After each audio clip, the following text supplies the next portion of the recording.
മുൻകാലങ്ങളിൽ പ്രധാനമന്ത്രി നരേന്ദ്രമോദിയെ പിന്തുണച്ചതിന് വോട്ടർമാരോട് മാപ്പ് പറഞ്ഞ് ശിവസേന UBT വിഭാഗം നേതാവ് ഉദ്ധവ് താക്കറെ ഹഡ്കനംഗലെ മണ്ഡലത്തിലെ സേനാ സ്ഥാനാർത്ഥി സത്യജിത് പട്ടേലിനെ പിന്തുണച്ച് പടിഞ്ഞാറൻ മഹാരാഷ്ട്രയിലെ കോലാപൂർ ജില്ലയിലെ ഇച്ചൽകരഞ്ചിയിൽ നടന്ന റാലിയിൽ സംസാരിക്കുകയായിരുന്നു അദ്ദേഹം.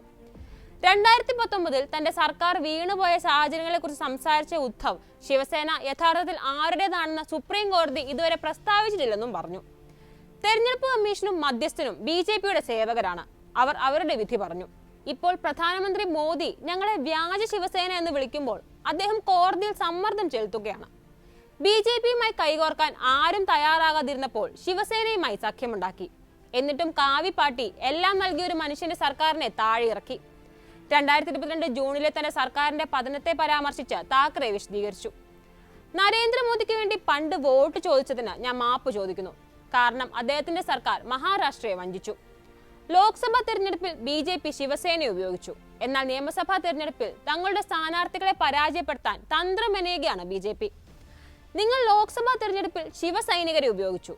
എന്നാൽ നിയമസഭാ തെരഞ്ഞെടുപ്പിൽ ഞങ്ങളുടെ സ്ഥാനാർത്ഥികളെ തോൽപ്പിച്ചു. അതിനുള്ള പ്രതികാരം ചെയ്യാനാണ് താൻ വന്നതെന്നും താക്കറെ പറഞ്ഞു. മഹാരാഷ്ട്ര സന്ദർശന വേളയിൽ പ്രധാനമന്ത്രി മോദി സംസ്ഥാനത്തിനായുള്ള പദ്ധതികളെക്കുറിച്ച് സംസാരിക്കുന്നതിന് പകരം തന്നെയും ഉദ്ധവ് താക്കറെയും വിമർശിക്കുകയാണെന്ന് റാലിയിൽ പങ്കെടുത്ത NCP അധ്യക്ഷൻ ശരത് പവാർ ആരോപിച്ചു. കേന്ദ്ര ഏജൻസികളെ കേന്ദ്ര സർക്കാർ ദുരുപയോഗം ചെയ്യുന്നുവെന്നും അഴിമതി കേസുകളിൽ ഡൽഹി മുഖ്യമന്ത്രി അരവിന്ദ് കെജ്രിവാളിന്റെയും ജാർഖണ്ഡ് മുൻ മുഖ്യമന്ത്രി ഹേമന്ത് സോറന്റെയും മറച്ചുകൾ ചൂണ്ടിക്കാട്ടി പവാർ കുറ്റപ്പെടുത്തി. കോൺഗ്രസ് സ്ഥാനാർത്ഥി ഷാഹു ഛത്രപതിക്ക് വേണ്ടി കോലാപൂർ നഗരത്തിൽ നടന്ന റാലിയിൽ താക്കറെയും പവാറും വേദി പങ്കിട്ടിരുന്നു.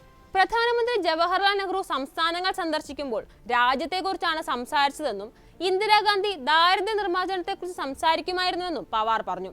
എന്നാൽ ഉദ്ധവ് താക്കറെയും ശരത് പവാറിനെയും ലക്ഷ്യം വെക്കുന്നതുവരെ ഈ പ്രധാനമന്ത്രിക്ക് വിശ്രമിക്കാനാവില്ല. എനിക്ക് മോദിയോട് പറയണം, എന്തായാലും നിങ്ങൾ ഞങ്ങളെ വിമർശിക്കുകയും സംസ്ഥാനവും രാജ്യവും നേരിടുന്ന പ്രധാന പ്രശ്നങ്ങൾ മറക്കുകയും ചെയ്യുന്നു. മഹാരാഷ്ട്രയിലെ ജനങ്ങൾ നിങ്ങളെ ഒരു പാഠം പഠിപ്പിക്കും, പവാർ കൂട്ടിച്ചേർത്തു. അതേസമയം ആദ്യമായി കോൺഗ്രസിന് വോട്ട് ചെയ്യാൻ ഒരുങ്ങുകയാണ് ഉദ്ധവ്.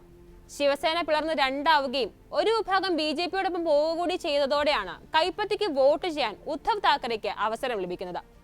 5ാം ഘട്ടമായ മെയ് 20-നാണ് ഇവിടെ വോട്ടെടുപ്പ്. ഉദ്ധവ് താമസിക്കുന്ന മധോശ്രീ നിലനിൽക്കുന്ന Bandra east, Mumbai north central മണ്ഡലത്തിലാണ്. സീറ്റ് വിഭജനത്തിൽ ഇത്തവണ ഇവിടെ മത്സരിക്കുന്നത് കോൺഗ്രസ് ആണ്. കോൺഗ്രസ് മുംബൈ യൂണിറ്റ് പ്രസിഡന്റും MLAയുമായ പ്രൊഫസർ വർഷ ഗെയ്ക്വാദാണ് ഇവിടുത്തെ കോൺഗ്രസ് സ്ഥാനാർത്ഥി.